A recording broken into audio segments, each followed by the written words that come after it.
Kalau Yesus tidak tebus kita, saudara-saudara, siapa yang mau tebus dosa kita? Kita semua ini orang berdosa, saudara-saudara. Tidak ada satu orang pun yang bisa berusaha dengan kekuatannya untuk bisa selamat. Tidak ada. Kita selamat karena anugerah. Itu bukti cinta, bukti kasih yang ditunjukkan oleh Yesus. Dia lakukan total, segenap hati, sepenuh hati di atas kayu salib untuk saya dan saudara. Betapa kurang ajarnya kita kalau sudah dipilih melayani, lalu melayaninya main-main. Saudara, dengar, kamu bukan melayani manusia, kamu melayani Tuhan. Jadi lakukan sungguh-sungguh, jerih payahmu tidak sia-sia, kata firman Tuhan.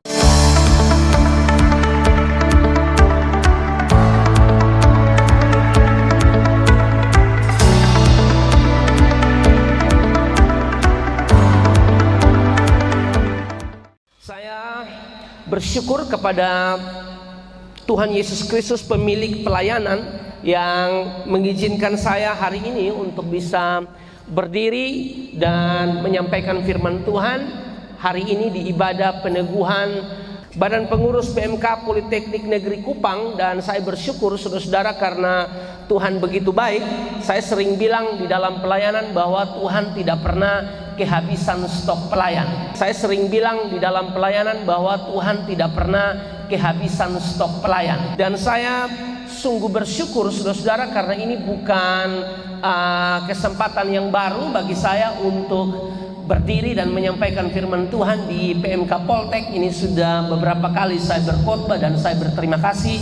Saya selalu ada di dalam pelayanan-pelayanan dari teman-teman Poltek di sini. Saya sangat bersyukur, dan pada kesempatan pagi hari ini juga saudara-saudara, saya bersyukur lagi bisa berdiri dan menyampaikan firman Tuhan di ibadah peneguhan Badan Pengurus yang baru, saudara-saudara ya. Kita tahu Tuhan yang pilih saudara, bukan dosen yang pilih saudara, bukan saya yang pilih saudara, tapi Tuhanlah yang memilih Anda untuk melakukan pekerjaan ini, saudara-saudara ya. Saya diberikan tema, saudara-saudara, oleh panitia, yaitu kerja buat Tuhan terlalu manis. Sekali lagi, kerja buat Tuhan terlalu manis. Siapa yang percaya bahwa kerja buat Tuhan terlalu manis bisa angkat tangannya, saudara-saudara. Saya percaya. Tidak ada? Semua angkat tangan. Ya, kerja buat Tuhan terlalu manis, saudara. Dia Tuhan yang luar biasa, dia Tuhan yang suci, dia Tuhan yang kudus, saudara. Tapi mengizinkan saudara dan saya untuk bisa melayani dia, itu sesuatu yang luar biasa, saudara. Ya, kita ini tidak layak, tapi dilayakkan, saudara. Kita dibenarkan waktu kita percaya kepada Tuhan Yesus Kristus, dan kita bisa diizinkan melayani di sini. Bahkan ada program kerja mungkin nantinya yang akan dilakukan, saudara-saudara. Itu Tuhan yang mengizinkan kita melakukan, yaitu pekerjaan kudus, itu pelayanan kudus. Dan kalau Tuhan mau pakai kita, saudara-saudara, itu satu hal yang sangat luar biasa, saudara-saudara ya. Kita pun skill biasa-biasa saja, suara juga tidak terlalu bagus. Masih banyak orang di luar sana yang suaranya lebih bagus. Masih banyak orang di luar sana yang lebih baik lah, lebih bagus dalam hal merancangkan satu kegiatan yang lebih baik. Ada lebih banyak orang yang lebih bagus dari kami, dari kita semua. Tapi kalau Tuhan izinkan kita bisa melayani Tuhan, saudara, itu suatu kehormatan buat kita. Jadi melayani Tuhan sungguh-sungguh. Amin, saudara. Kerja buat Tuhan tidak selalu mulus, saudara. Ada tantangan sana sini, tapi percayalah, saudara, kalau saudara bekerja sungguh-sungguh buat Tuhan, ada jalan yang terbuka. Tuhan selalu menolong setiap kita. Kalau saudara ingat tentang Yosua menggantikan posisi Musa dalam memimpin bangsa Israel yang jumlahnya 2 sampai 3 juta orang, bukan 23 orang, 2 sampai 3 juta orang. Itu bukan jumlah yang sedikit, jumlah yang sangat banyak. Setelah Musa mati, firman Tuhan datang kepada Yosua untuk Yosua menggantikan posisi Musa. Itu tidak mudah, saudara, menggantikan posisi Musa. Belum lagi bangsa yang dipimpin bukan bangsa penurut. Alkitab bilang bangsa yang tegar tengkuk, bangsa yang keras kepala, bangsa yang suka melawan pemimpin, saudara-saudara. Dan Yosua harus pimpin bangsa Israel. Itu tidak mudah, saudara. Tetapi janji Tuhan untuk Yosua luar biasa. Tuhan yang panggil Yosua, Tuhan yang pilih Yosua. Maka Tuhan bilang, seperti aku menyertai Musa, demikianlah aku menyertai kamu, Yosua. Amin, saudara. Jangan takut saudara dalam melayani pekerjaan Tuhan. Kalau Tuhan di pihak kita, siapa yang dapat melawan kita? Kalau Tuhan di pihak kita, percayalah saudara, jalan yang kelihatannya tidak terbuka, kelihatannya sulit, semua akan terbuka kalau Tuhan di pihak saya dan saudara. Yang pertama saudara yang perlu kita sadari sebelum kita masuk pada pembahasan kita, kerja buat Tuhan terlalu manis seturut Kolose pasal 3 ayat 23 sampai ayat 25. Yang saya perlu sampaikan kepada saudara di bagian awal ini, bahwa kita harus sadari dan syukuri bahwa Tuhanlah yang pilih kita, bukan kita yang pilih Tuhan. Tuhan yang pilih kita untuk melakukan pekerjaannya. Perhatikan saudara-saudara, di dalam Yohanes pasal 15 ayat 16. Yohanes 15 ayat 16 mengatakan demikian saudara-saudara. Bukan kamu yang memilih aku, tetapi akulah yang memilih kamu. Bukan kita yang pilih Tuhan, saudara, Tuhan yang pilih kita. Dan aku telah menetapkan kamu supaya kamu pergi dan menghasilkan buah, dan buahmu itu tetap. Saudara, kata buah di situ dari bahasa Yunani karpos, bisa berbicara tentang dua hal. Bisa berbicara tentang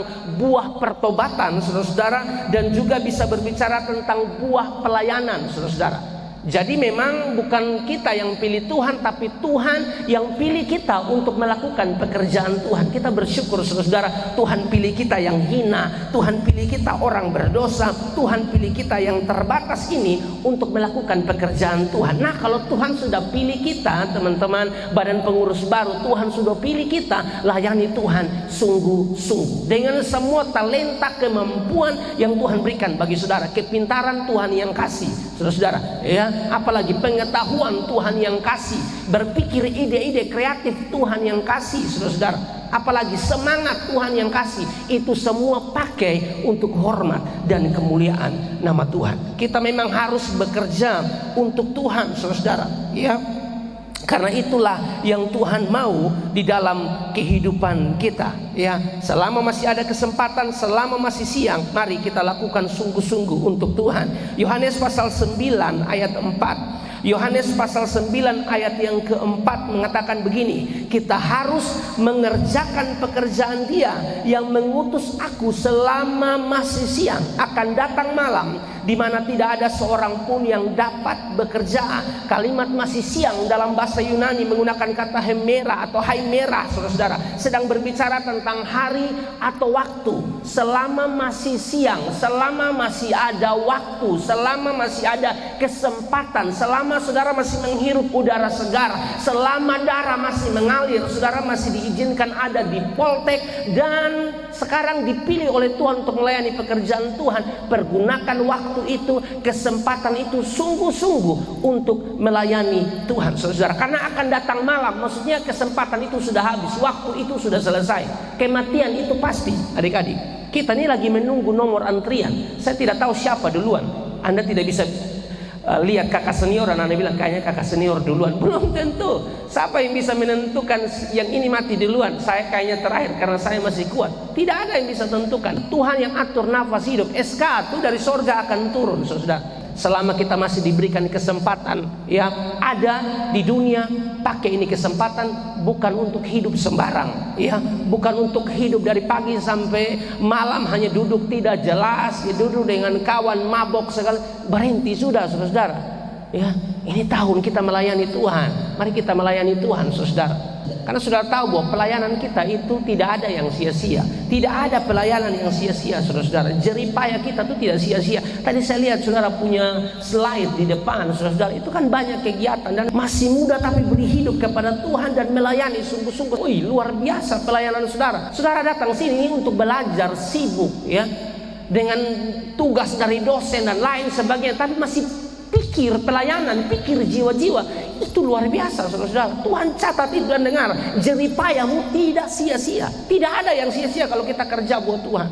1 Korintus 15 ayat 58 mengatakan begini, karena itu saudara-saudaraku yang kekasih, berdirilah teguh, jangan goyah, dan giatlah selalu dalam pekerjaan Tuhan, sebab kamu tahu bahwa dalam persekutuan dengan Tuhan jeripayahmu tidak sia-sia. Jadi saudara-saudara, layanilah Tuhan sungguh-sungguh. Sekarang kita masuk dulu saudara-saudara kepada tema kita, yaitu kerja buat Tuhan terlalu manis. Ada beberapa hal saudara-saudara yang akan kita bahas berkaitan dengan tema kita, kerja buat Tuhan terlalu manis. Seturut bacaan kita saudara-saudara, Kolose pasal 3 ayat 23 sampai ayat yang ke-25. Yang pertama saudara-saudara, kerja buat Tuhan terlalu manis jika kita melakukannya dengan segenap hati. Sekali lagi saudara-saudara, kerja buat Tuhan terlalu manis jika kita melakukannya dengan segenap hati.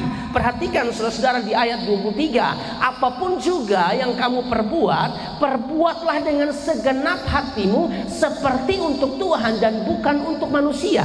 Nah ini kata kuncinya, lakukanlah dengan segenap hatimu. Dengan sepenuh hati, bukan dengan setengah hati, tapi dengan segenap hati. Orang yang melakukan pekerjaan Tuhan tidak dengan segenap hati, tidak dengan sepenuh hati, itu nanti mengeluh, nanti bilang capek, nanti bilang itu malas pelayanan. Ada pengeluhan dalam pelayanan karena kerja tidak segenap hati.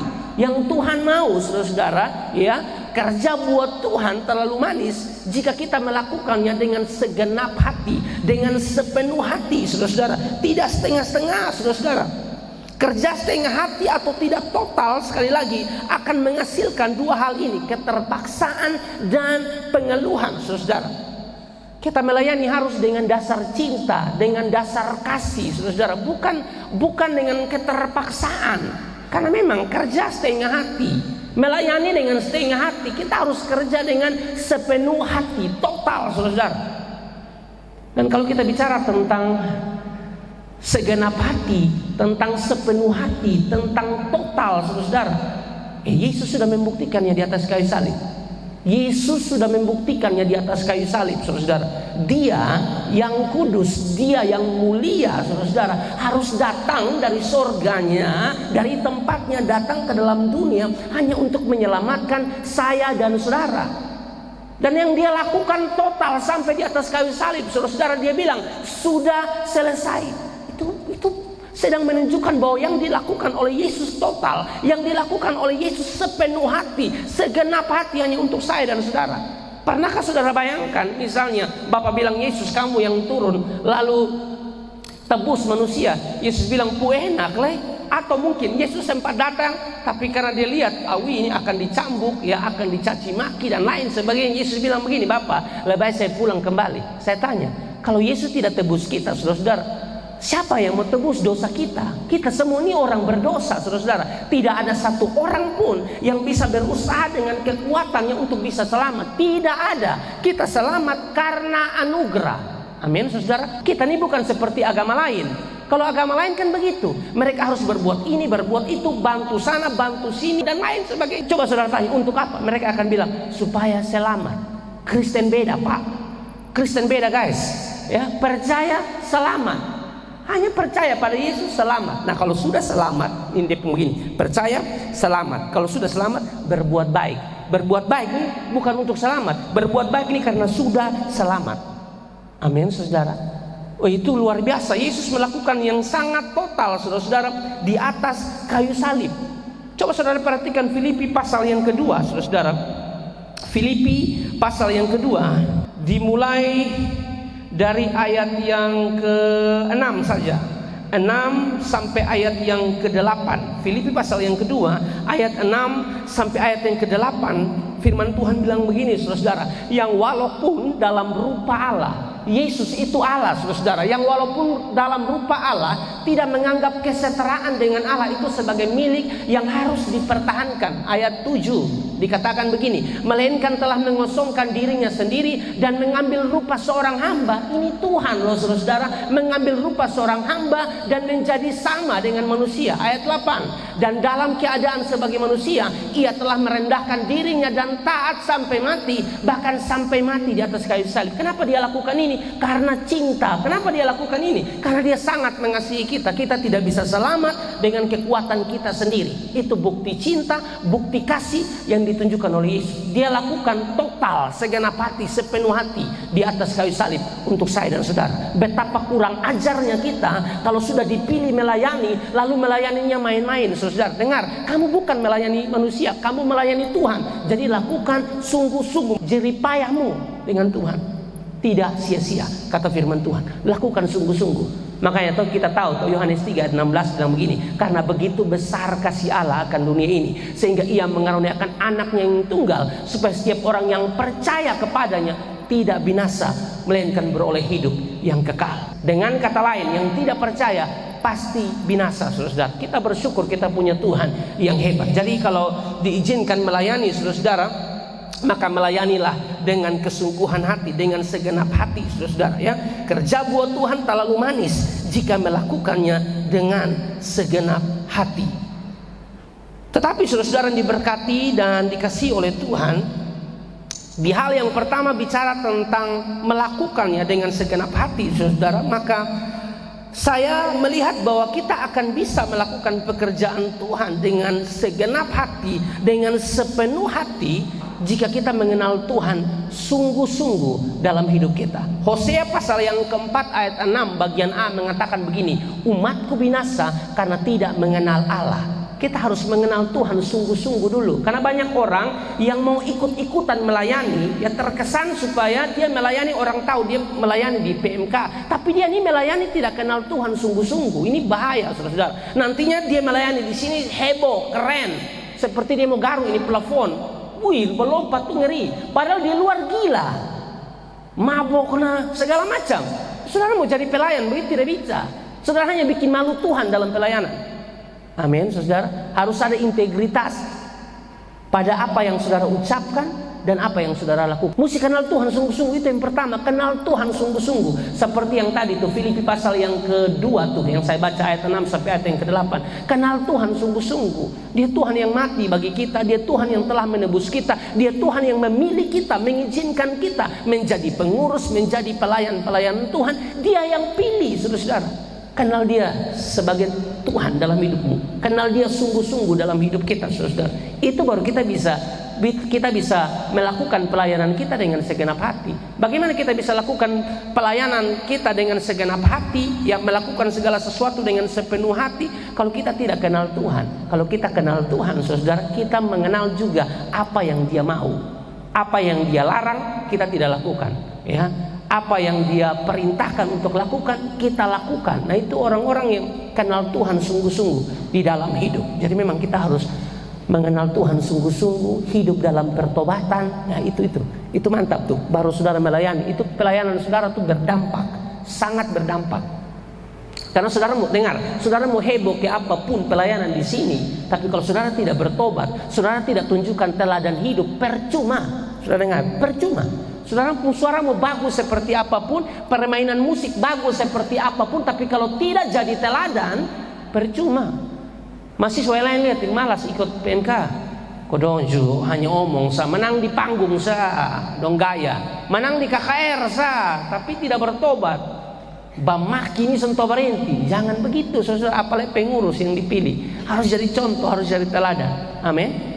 Kadang-kadang orang bisa kenal Yesus tuh, saudara, hanya dilihat gaya hidup saudara. Seorang bisa, orang senang begitu, ini beda. Kau semua ada pusing, ini masalah tugas dari kampus yang begini, banyak dia santai saja. Sebegitulah, ada waktu selalu baca Alkitab, selalu berdoa. Mesti begitu, kasih tunjuk teladan yang baik, saudara. Kalau tidak, pelayanan kita ini tidak ada gunanya sama sekali, saudara.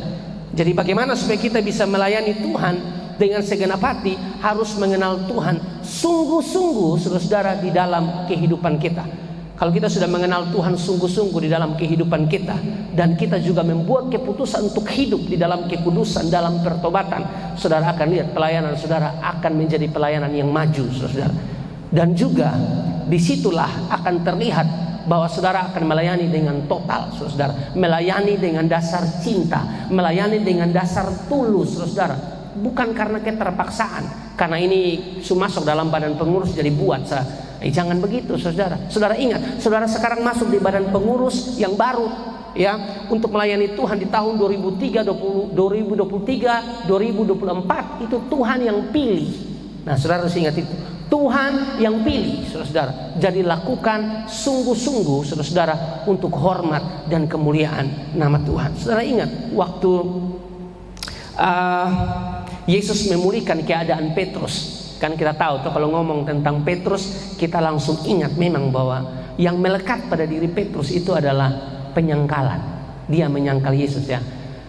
Kan selalu begitu ya dalam kehidupan kita tuh, kalau kita ngomong satu nama, satu orang, kita pasti ingat ada sesuatu yang melekat di orang itu. Dan pas saya berharap ya, kalau orang ngomong nama saudara, orang bilang begini, itu anak baik, itu anak cinta Tuhan. Jangan ke orang itu Yati dong, itu Mince dong, gila, jangan begitu saudara. Pinjam orang pun dosen kasih kembali.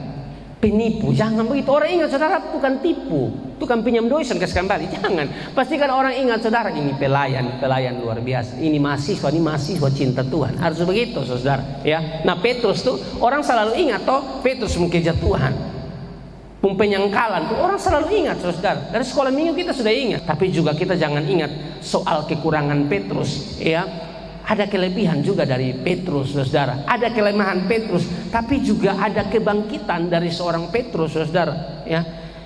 Dia boleh menyangkal 3 kali saudara, tapi itu kesalahan yang dilakukan. Tapi waktu Yesus datang menghampiri dia dan Yesus bilang kepada dia, Petrus, apakah engkau mengasihi aku? Petrus, Tuhan tanya tuh 3 kali di dalam Yohanes 21 ayat 17. Tuhan tanya tuh 3 kali, Petrus, apakah engkau mengasihi aku? Petrus bilang begini, aku sangat mengasihi engkau Tuhan. Tuhan bilang begini, Yesus bilang begini kepada Petrus, gembalakanlah domba-dombaku. Kata Yesus kepadanya untuk ketiga kalinya, Simon anak Yohanes, apakah engkau mengasihi aku? Maka sedih hati Petrus karena Yesus berkata untuk ketiga kalinya, apakah engkau mengasihi aku? Dan ia berkata kepadanya, Tuhan, engkau tahu segala sesuatu, engkau tahu bahwa aku mengasihi engkau. Kata Yesus kepadanya, gembalakanlah domba-dombaku. Mengapa Yesus tanya 3 kali saudara? Karena dia menyangkal Yesus itu 3 kali saudara, hanya untuk mengingatkan dia dan untuk memulihkan kembali ya cinta atau kasihnya saudara. Karena pelayanan tanpa dasar kasih,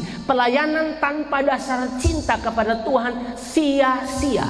Jadi pastikan kita melayani Tuhan dengan segenap hati, dengan dasar cinta. Kalau bukan dasar cinta, kalau bukan dasar kasih, itu yang saudara akan tunjukkan nanti di depan. Melayani itu hanya pengeluhan saudara, akan menimbulkan pengeluhan ya dan lain sebagainya dalam pelayanan kita. Dan saya berharap kita tidak seperti itu saudara. Dan kita tahu Petrus luar biasa, kebangkitan Petrus ya. Kisah Para Rasul pasal yang kedua ayat 41, setelah Roh Kudus turun saudara, dia berkhotbah, 1 kali berkhotbah 3.000 orang bertobat. Kita sekarang khotbah 3.000 tidak ada yang bertobat. Terbalik saudara, pendeta sekarang dengan Petrus. Petrus waktu itu khotbah 1 kali 3.000 jiwa saudara dimenangkan untuk Tuhan. Itu luar biasa. Jadi jangan hanya fokus pada kekurangan orang, fokus juga pada kelebihan orang. Amin. Jangan fokus pada kejatuhan orang, fokus juga pada kebangkitan orang. Kan kadang-kadang kita begitu toh. Kalau ada yang jatuh tuh kita pun bikin seperti kita yang paling suci, paling kudus ya. Tidak boleh begitu saudara. Kita fokus pada kesalahannya, kita fokus pada kekurangannya. Padahal pernah saudara kehabisan bensin di jalan, dia yang tolong. Tapi saudara lupa orang pun baik, hanya ingin orang pun salah. Tidak boleh begitu ya. Tapi di sini tidak ada. PMK Poltek di sini tidak ada. Di sini semua orang baik semua, hanya Tuhan yang tahu. Yang kedua saudara, kerja buat Tuhan terlalu manis. Karena ini saudara, ada upah. Ada upah saudara. Sekali lagi, kerja buat Tuhan terlalu manis karena ada upah saudara. Perhatikan Kolose pasal yang ketiga ayat 24. Kolose pasal yang ketiga 24, kamu tahu bahwa dari Tuhanlah kamu akan menerima bagian yang ditentukan bagimu sebagai upah. Kristus adalah Tuhan dan kamu hambanya. Ada upah saudara dalam pelayanan kita. Tuhan tuh adil saudara. Tuhan tuh adil. Kalau saudara kerja sungguh-sungguh buat Tuhan, ada upah saudara. Tapi yang tidak mau kerja buat Tuhan, Tuhan panggil sebenarnya ya. Tuhan panggil bisa lewat kakak-kakak yang melayani di sini, bertobat sudah, mari melayani Tuhan, tapi masih berkeras hati. Hati-hati saudara yang berkeras hati dong, tidak mau bertobat, tidak mau kenal Tuhan, tidak mau melayani. Hati-hati Tuhan pukul saudara. Cara Tuhan pukul itu banyak saudara, bisa lewat sakit penyakit, nanti suka kena tumor, kanker, Tuhan saya mau melayani. Dari dulu ada baik-baik tidak mau melayani. Kalau Tuhan panggil melayani, mari melayani. Gabung di sini PMK Poltek dahsyat. Saudara bisa singer, gabung singer. Bisa musik, gabung musik. Saudara tidak bisa apa-apa, hanya bisa terima tamu. Itu juga pelayanan ya. Karena senyum juga itu talenta. Shalom, selamat datang. Kan keren. Shalom, selamat datang. Pastikan kasih orang yang melayani terima tamu tuh memang dia talenta di situ. Saudara jangan kasih muka asam, muka balok, dong jangan taruh di muka. Orang tidak datang PMK. Muka, mau masa-masa, sana. Pas lu pulang, bisa begitu. Terima tamu tuh humble, shalom, silakan masuk begitu. Muka-muka keram, lu mau masa-masa. Kalau semana lu pulang, tidak bisa begitu. Tidak ada mahasiswa yang ikut di sini, ya. Harus yang bertalenta, ya saudara. Nah, ini penting saudara. Ada upah dalam setiap pelayanan kita, saudara. Ya, Tuhan itu adil. Terlihat dari ayat 25. Ayat 25 itu bilang begini, barang siapa berbuat kesalahan, ia akan menanggung kesalahannya itu, karena Tuhan tidak memandang orang. Ini sedang berbicara tentang Tuhan adil, saudara. Ayat 23 dan ayat 24. Kalau kita melayani Tuhan sungguh-sungguh, dengar, ada upah. Kalau Anda tidak melayani juga melayani main-main, ya. Kelihatan melayani di sini tapi gaya hidup karakternya tidak benar, sehingga akhirnya nama Tuhan yang tidak dipermuliakan. Hati-hati, Tuhan pukul saudara. Tuhan itu adil, saudara. Ada upah dalam setiap jeripaya kita, ada upah dalam setiap hal yang kita lakukan, saudara. Ya, kata upah di situ dari kata Yunani antapodosis, ya, upah atau imbalan, saudara, bagi saya dan saudara. Dengar, upah di sini di ayat 23 ini upah, saudara, ya, bukan bilang kita melayani untuk selamat, bukan. Ini upah, ada upah bagi saya dan saudara, bukan keselamatan. Kalau keselamatan itu, saudara, kita percaya Yesus, kita selamat. Tidak ada upaya kita sama sekali untuk bisa selamat. Hanya percaya kepada Yesus Kristus, kita selamat, saudara. Upah ini beda dengan keselamatan. Kalau keselamatan diberikan cuma-cuma, itu anugerah seturut Efesus pasal yang kedua ayat 8 dan ayat 9. Sedangkan upah itu berkaitan dengan perbuatan kita, perbuatan baik kita. Ada upah bagi saya dan saudara. Dalam pelayanan kita tuh ada upah bagi kita, saudara. Dalam setiap perbuatan baik kita itu ada upah, saudara. Perhatikan di dalam Wahyu 22 ayat 12. Wahyu 22 ayat 12 mengatakan begini, sesungguhnya aku datang segera dan aku membawa upahku untuk membalaskan kepada setiap orang menurut perbuatannya. Ya, setelah kita sudah selamat, saudara, berbuat baik atau kasih tunjuk perbuatan baik. Nah, ada upah, saudara, bagi orang yang melakukan perbuatan baik, termasuk yang melayani Tuhan. Itu ada upah bagi kita. Amin. Kalau keselamatan murni pemberian Tuhan. Kalau upah, saudara, itu hasil dari perbuatan kita, saudara. Bukan keselamatan, upah, saudara, supaya saudara tidak salah mengerti. Ya, saudara menyambut orang benar sebagai orang benar saja, saudara, ya, itu ada upah, saudara. Menyambut hamba Tuhan saja itu ada upah, saudara. Kita baca dulu Matius 10 ayat 41 dan ayat 42. Saudara perhatikan, ya, Matius 10 ayat 41 42. Barang siapa menyambut seorang nabi sebagai nabi, ia akan menerima upah nabi. Dan barang siapa menyambut seorang benar sebagai orang benar, ia akan menerima upah orang benar. Ada upah. Dan barang siapa memberi air sejuk secangkir saja pun kepada salah seorang yang kecil ini karena ia muridku, aku berkata kepadamu, sesungguhnya ia tidak akan kehilangan upahnya daripadanya. Saudara kasih aqua di hamba Tuhan saja ada upah. Saudara bukan kasih 1, 2 nih. Siapa yang beli tadi? Anda dapat upah. Apalagi kalau tambah saudara masak, lalu saudara bikin kopi susu, kopi jahe, itu upahnya tambah besar. Ada upah. Saudara lihat, hanya untuk hal yang sepele, siap air saja ada upah. Apalagi melayani, ada upah, saudara. Jadi melayani Tuhan itu sungguh-sungguh. Ya. 1 Korintus pasal yang ketiga ayat 6 sampai ayat yang ke-8. 1 Korintus pasal yang ketiga ayat 6 sampai ayat yang ke-8 ini ada upah juga, saudara, bagi dalam setiap pekerjaan atau pelayanan kita, saudara, ya.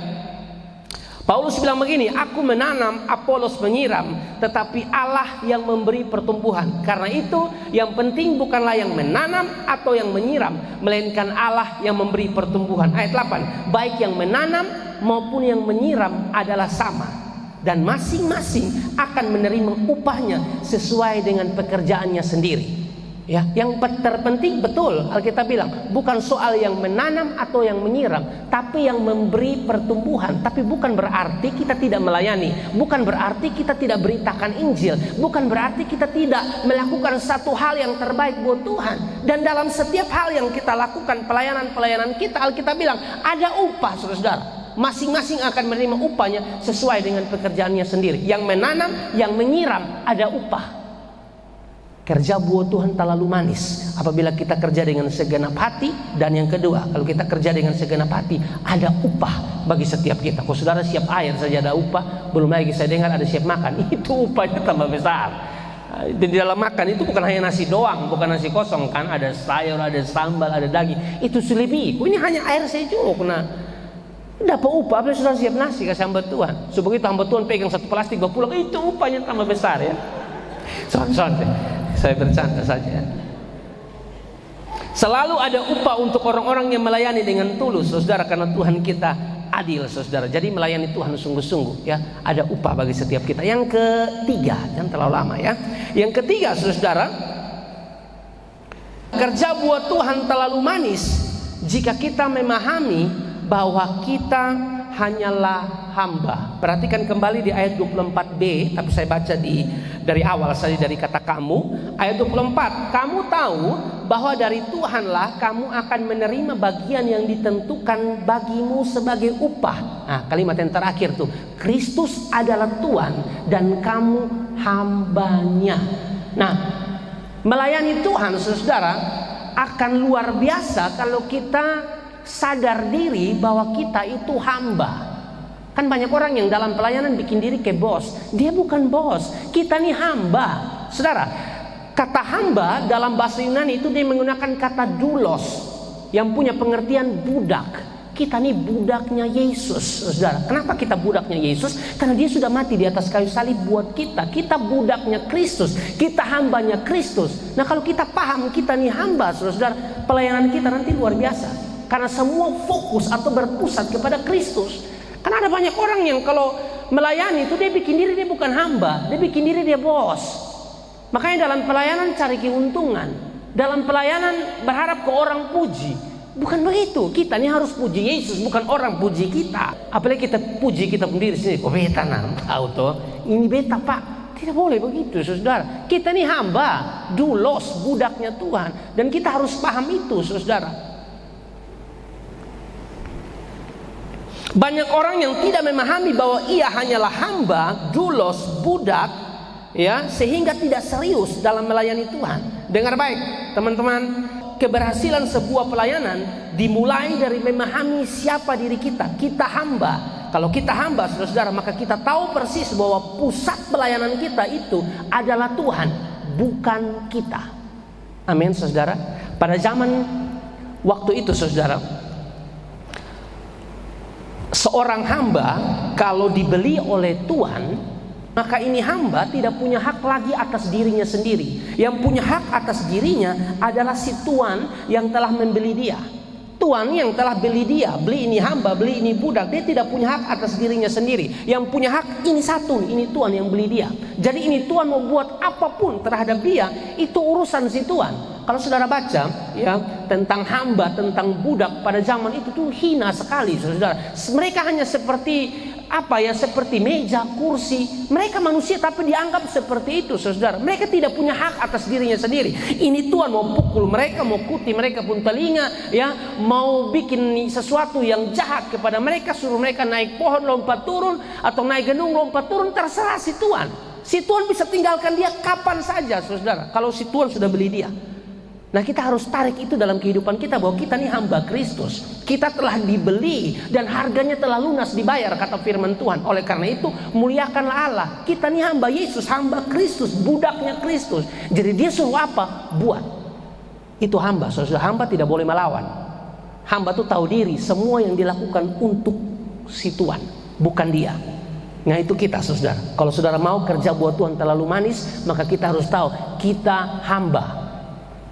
Kita nih hamba, saudara. Kita nih pelayan. Kita nih steward. Kita bukan owner. Kita bukan pemilik. Pemilik pekerjaan pelayanan ini Yesus Kristus Tuhan. Dia yang owner. Kita bukan owner. Kita nih hanya pelayan, saudara. Steward. Jadi melayani baik-baik, melayani sungguh-sungguh dalam kehidupan kita. Saya memberikan contoh bagi Anda, saudara, di dalam Kisah Para Rasul pasal yang ketiga. Kisah pasal yang ketiga ayat 11 dan ayat 12, dan secara keseluruhan kalau saudara baca di situ ada seorang lumpuh sejak lahir. Ada seorang lumpuh sejak lahir yang dia selalu ada di pintu gerbang indah untuk meminta sedekah, saudara-saudara. Karena dia lumpuh sejak lahir, dia mau buat apa lah? Dia hanya minta-minta saja. Lalu Petrus dan Yohanes lewat di situ. Dan waktu dia lihat Petrus dan Yohanes, dia mau meminta sedekah. Lalu Petrus bilang begini, emas dan perak tidak ada padaku, tapi dalam nama Yesus bangkitlah, berdirilah. Saya perlu tambahkan ini, saudara. Emas dan perak tidak ada padaku, karena memang mereka miskin, saudara. Kalau zaman sekarang tidak cocok. Emas dan perak tidak ada padaku, saya pun ada satu.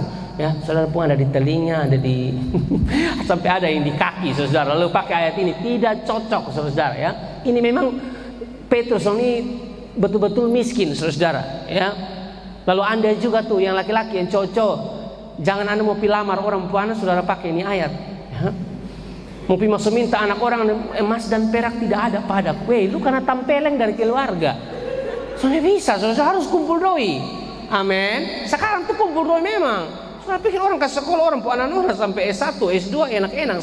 Saudara pi di keluarga bahwa lu punya apa? Saya tidak punya apa-apa. Saya hanya punya nama Yesus. Wah, lu karena puku.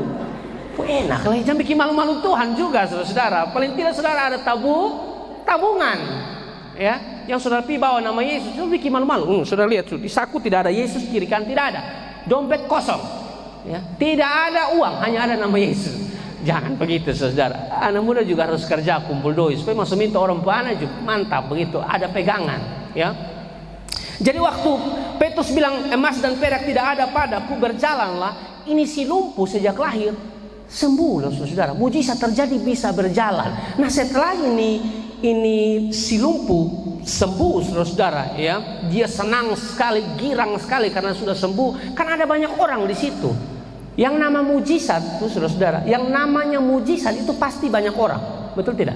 Coba saudara lihat KKR mujizat. Aduh, itu orang datang nentarek karena mereka mau cari mujizat. Nah, saudara lihat Philip Mantoha KKR kemarin terlalu banyak, 30-an ribu katanya yang hadir di Polda, terlalu banyak, saudara. Meskipun yang hadir beragam, ada yang datang cari mujizat, ada yang mau dengar firman, ada yang hanya mau datang dia perempuan dong sah. Pokoknya kan banyak orang toh, bermacam-macam. Tapi kalau kita ngomong tentang mujizat, saudara, memang selalu menarik orang untuk hadir, itu pasti banyak. Satu KKR kalau bilang kesembuhan ilahi, banyak orang. Tapi kalau bilang pengajaran, ya hadirilah KKR pengajaran firman Tuhan, tidak ada yang mau datang.